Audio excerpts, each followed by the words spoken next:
सो ये है NCLEX Saunders book की unit name hematology and oncology Saunders 8th edition का question number 454. The nurse is instructing a client to perform a testicular self examination TSE. The nurse should provide the client with which information about the procedure. इस question पूछा गया है कि एक nurse एक client को information provide करवा रही है, इंस्ट्रक्ट कर रही है टेस्टिकुलर सेल्फ एग्जामिनेशन के बारे में. तो इन ऑप्शंस में से कौन सी इन्फॉर्मेशन एकदम सही है क्लाइंट को देने के लिए.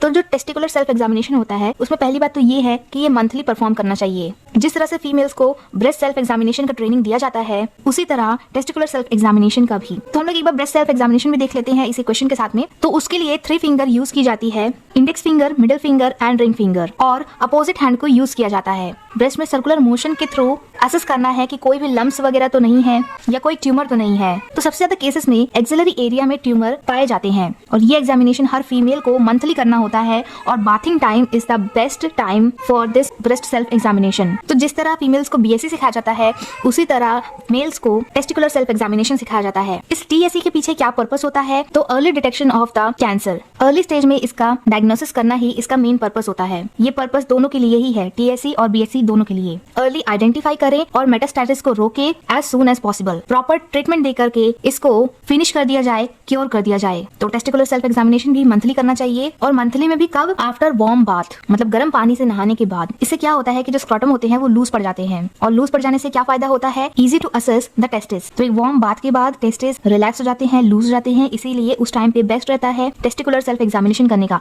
तो अब हम लोग ऑप्शंस देखते हैं. Option 1 to examine the testicles while lying down, नहीं. Option 2 that the best time for the examination is after a shower, सही है. Option 3 to gently feel the testicles with 1 finger to feel for a growth, नहीं. एक finger का use नहीं किया जाता, index finger और थंब का एक साथ सर्कुलर मोशन में फील किया जाता है, असेस किया जाता है. थंब और इंडेक्स फिंगर से सर्कुलर मोशन में असेस करने के बाद अगर कोई लम्प्स वगैरह अगर फील हो रहा है तो उसके बाद तुरंत ही डॉक्टर से कांटेक्ट करना है और उसका फिर जो भी ट्रीटमेंट है वो लेना जरूरी है ताकि अर्ली स्टेज में ही वो क्योर हो पाए. Option 4 that TSE should be done at least every 6 month, नहीं. हर 6 महीने में नहीं करना, हर महीने करना है, एवरी मंथ. और ये दोनों के लिए एप्लीकेबल है, BSc के लिए भी और TSE के लिए भी. इसको एवरी मंथ होना चाहिए. तो हमने इस क्वेश्चन का आंसर तो हमको पता चल गया, लेकिन अब हम थोड़ा टेस्टिस के स्ट्रक्चर में भी ध्यान देंगे ताकि क्यों ऐसा होता है और कैसे वार्म बाथ से मसल्स लूज जाती हैं. तो ये है टेस्टिस और इसके ऊपर एक लेयर होती है जिसका नाम है एल्बुजिनिया. और एल्बुजिनिया लेयर टेस्टिकल्स के अंदर इस तरह से फोल्ड्स बना लेती है और इन फोल्ड्स या फिर कहें लोब्यूल्स के अंदर पाई जाती है सेमनिफेरस ट्यूब्यूल्स. और जो सेमनिफेरस ट्यूब्यूल्स होती है उसके अंदर 2 टाइप की सेल होती है, एक स्पर्मेटोजेनिक सेल और एक सर्टोली सेल. और ये जो सेमनिफेरस ट्यूब्यूल्स हैं इनके बीच बीच में कुछ और सेल्स पाई जाती हैं जिसको कहते हैं लेडिंग सेल. ये स्पर्मेटोजेनिक सेल स्पर्मेटोजोआ बनाती है और सर्टोली सेल न्यूट्रिशन प्रोवाइड करती है इन स्पर्मेटोजोआ को और ये लेडिंग सेल टेस्टोस्टेरोन रिलीज करती है. फिर इन्हीं पूरे लोब्यूल्स में जो सेमनिफेरस ट्यूब्यूल्स भरे हुए हैं उन्हीं सबसे एक ट्यूब लाइक स्ट्रक्चर्स बहुत सारी निकलती है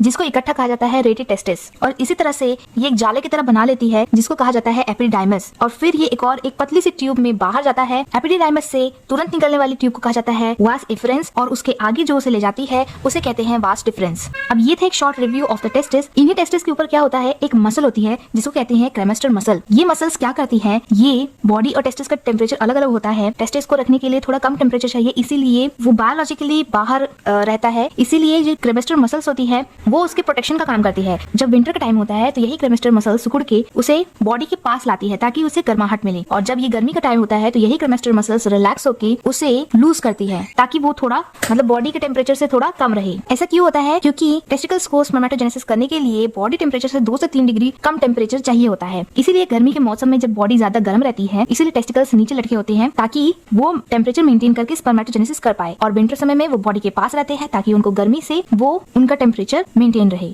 सो अब आई थिंक आप लोगों को ये अच्छे से समझ में आ गया होगा कि क्यों ऐसा चीजें होती है और TSE और BSc करने का सही टाइम, बेस्ट टाइम और टेक्निक क्या होता है. तो अगर आपको हमारा एक्सप्लेनेशन अच्छा लगा, समझ में आया, तो आप हमें कमेंट्स में अपना फीडबैक जरूर दीजिए और इसे शेयर करिए अपने सारे फ्रेंड्स के साथ, अपने टीचर्स के साथ, ताकि और इसमें व्यूज आए, तभी हम लोग आगे वीडियो और कंटिन्यू बना सकते हैं. So thank you so much for watching and like, share and subscribe. Thank you.